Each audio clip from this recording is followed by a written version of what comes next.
Si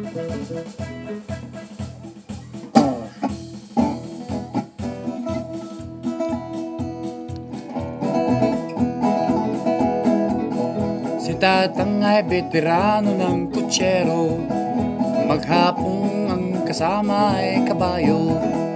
Pag-uwi niya sa hapon gagapas ng damo para makain ng kanyang kabayo. Si Tatang ay di primerang kasero, kaya tuloy natatakot ang pasahero. Gusto'y laging matulin ng hawak latigo at kaliwat kanan ng palo sa kabayo. O Tatang ko, malakas kasero, huwag paluin ng kabayo. Pag ang kabayo'y nalito, hindi na nagpreno, ang punta mo ay sementeryo.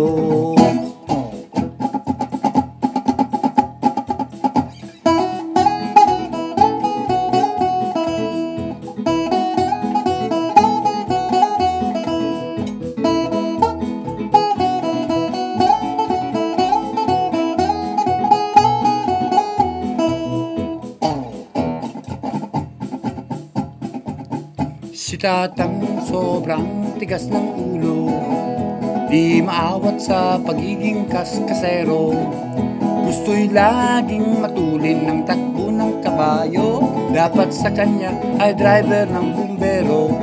O Tatang ko, nagkaskasero, huwag paluin ng kabayo.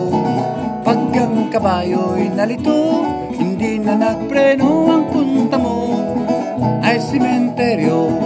O Tatang ko, nagkaskasero, huwag paluin ng kabayo.